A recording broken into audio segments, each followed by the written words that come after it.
Hey guys, JJ here, playing The Wolf Among Us. This is an extra video for episode 1, where we're going to check the Book of Fables, see the characters we got information about during this first episode. So let's start with Bigby Wolf, Fabletown Sheriff. The renowned Big Bad Wolf.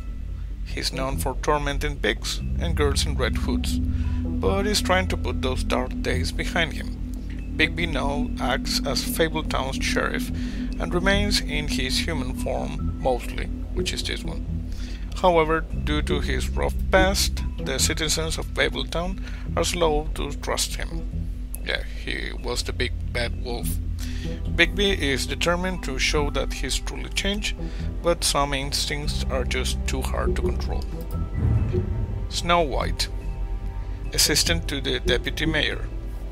Snow White may seem cold, but this stems from her life of mistreatment and abuse back in the homeland. After escaping assault and imprisonment, not to mention an attempt on her life, and well, living with, 7 dwarves, she married Prince Charming. It wasn't long before Snow discovered that Charming cheated on her. Oh, I didn't know this part of the tale. It wasn't long before Snow discovered that Charming cheated on her with her estranged sister, Rose Red, and she divorced him. After the Exodus, Snow focused her attention on setting up a safe haven for fables in the New World. She now serves as assistant to the deputy mayor of Fabletown. And if you saw my last video, she ends up dead. The Woodsman, fallen hero and pretty tough guy. He can survive an axe to the brain. So the Woodsman is one of the few men who went toe to toe with Bigby in his Black Forest days and lived to tell the tale.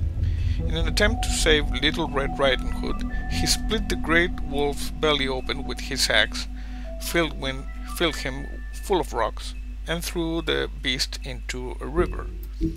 To his dismay, his popularity has faded. Even his name is forgotten, and he is only known as the Woodsman. Faith. This is the girl that dies in the beginning. Donkey Skin Girl. Faith, otherwise known as the Donkey Skin Girl, nice nickname, made it through the exodus from the magical homelands with the clothes on her back, her husband, and nothing else. She was once a beautiful princess, happily married to Prince Lawrence of a neighboring kingdom.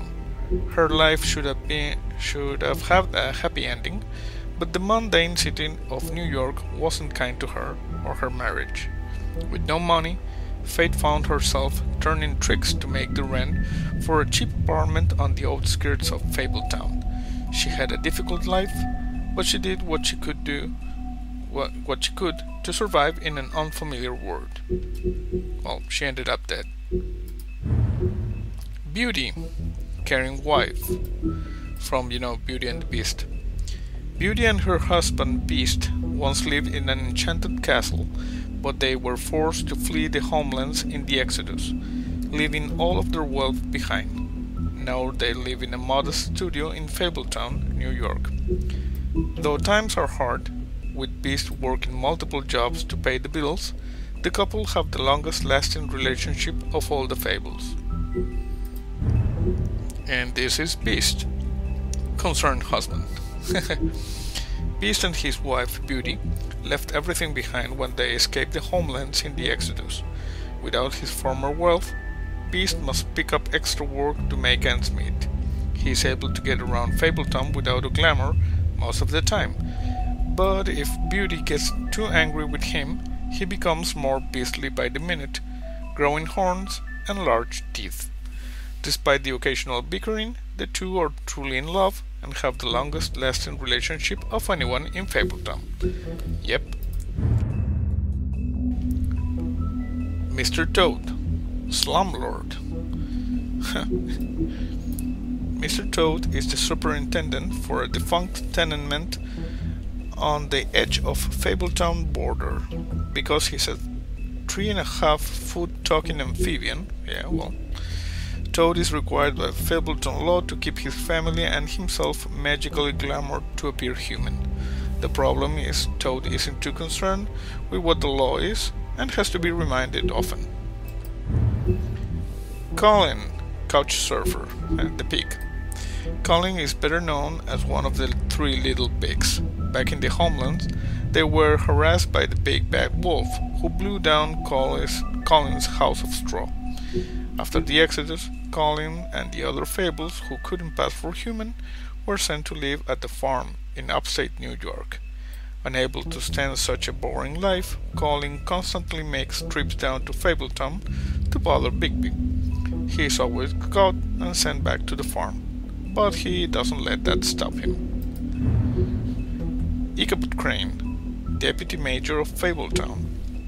Hailing from the haunted town of Sleepy Hollow, Ichabod Crane has been Deputy Major of Fabletown for nearly 115 years. Crane is a bundle of nerves and takes his job very seriously, though that doesn't mean he's always done it well. He always does it well. As one of Fabletown's elite, Crane is often blind to the troubles of the less well-off citizens. Overall, Crane is authoritarian, cowardly, and always hiding something. Yep. Buffkin, Fabletown Librarian. Buffkin is the talking winged monkey from the land of Oz. Now, as Fabletown's librarian, he spends his time reading and stealing the deputy major's booze. Yeah, drunk monkey. He's prone to mischief, so when something goes wrong, he assumes he'll receive the lion's share of the blame. He's helpful when he wants to be, but most of the time he'd rather be drinking. Someone would have fired him a long time ago, but he's the only one who can make sense of the filing system. Yeah, weird green flying monkey. Fabletown, home of the Fables. Fabletown is a community located on Bullfinch Street in Manhattan's Upper West Side. To regular people, or Mondays, it appears to be an ordinary New York neighborhood, but it is really the home of fables from many worlds, and within the business office of the Woodlands lies a massive cavern, a vast library, and hundreds of magical items of immense power. All non-human fables live upstate on the farm, an extension of Fabletown. The farm, Fabletown Annex. The farm is home to the fables who cannot pass as humans, giants, goblins, animals, etc. It is located in upstate New York, far enough away from the Mondays to avoid detection. Some of its residents resent their confinement to the farm, despite its size and comfort. To them, the farm is a prison. They would be allowed to leave the farm if they could purchase a glamour, but many don't have the money for something so expensive. Though some, like Colin, sneak out into the city anyway. Mondays, non-fables. Short for mundane, Monday is a catch-all term that fables use to refer to the non-magical inhabitants of their adopted home. Warding spells placed around the blocks of Fabletown and the farm keep their minds distracted and dull with certain boundaries. However, if anything should pique their curiosity or scrutiny of a large group of Mondays, these magical protections charms would overload and fail. As sheriff of Fabletown, one of Bigby's primary function is ensuring the Fabletown community maintains a low profile. Glamours, disguise spells. Glamours are spells that allow the user to change their appearance. They are expensive, but can be purchased by non-human fables in order to pass for human among the Mondays. Cheap glamours can be found in the seedier parts of Fabletown, but they are often unreliable and prone to sudden failure. As you can see, the owner of the Trip Trap, with glamour, without glamour. Prince Lauren, Faith's husband. After escaping the homelands, Prince Lauren and his wife Faith immediately fell victim to the harsh realities of the mundane world. They moved to New York hoping to find aid in a community of fellow fables, but without enough money to live in Fabletown, they had to settle on an apartment on the outskirts of the neighborhood. Unfortunately, that meant they were out of sight and out of mind when it came to government assistance. Their prospects dwindling, Faith left Lawrence to try to make it on her own. We know how that ended. Now, without his wife for support, Lawrence struggles to motivate himself and quickly sinks into depression. The Tweedles, hired goons. The Tweedle brothers, Dom and Dee, are thugs for hire. They appear human, allowing them to carry out their contracts in the Monday world without drawing suspicion. They are as inseparable as they are ruthless.